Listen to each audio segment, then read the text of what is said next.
Here in London, we've mentioned it before, we have, some might suggest, a bit of a lunatic as the mayor of London. And this is because he wants to force his own, ideas and projects onto people. The sort of thing where knife crime's literally running rampant, but all he wants to talk about is this climate change book, or indeed providing cleaner air for the people living in London.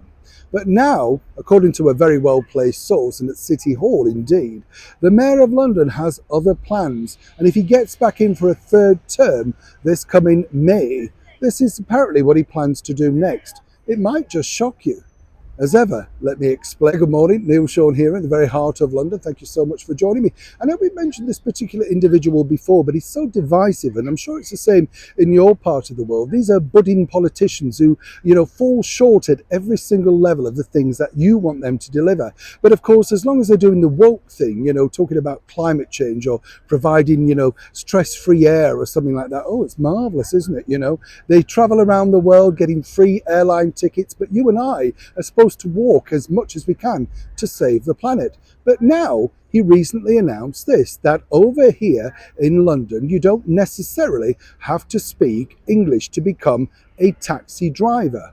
Yes. Oh, yes. You see, now I don't know how you're supposed to, if you can't understand the app, how you're supposed to explain to where you want to go and where you want to be dropped off from. But worse than that, you're not even allowed now to do checks to find out, say, if a migrant has been a former murderer or indeed a rapist. No, that, it's irrelevant. You're not really allowed to do checks on that. This is the Mayor of London's London. But it gets worse. You see, over here, there's now this at the tube station in Whitechapel. We've mentioned it before. The bottom line is, you see, that he wants to make sure that these particular individual areas, which he feels are mainly, popularized by these particular individuals, yes, well, they should have their own writing. So how about simply just learning English? Why are we being forced out to make sure that we're supposed to understand their language when they're a guest in our country?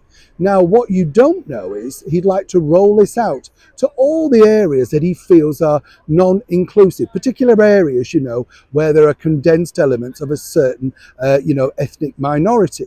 Now, I'm all for inclusivity, but as I've said to you before, if you go over to somewhere like India or Dubai, could you, for instance, in India, suddenly start to build endless mosques? No. But the bottom line is, this is what he wants to do over here.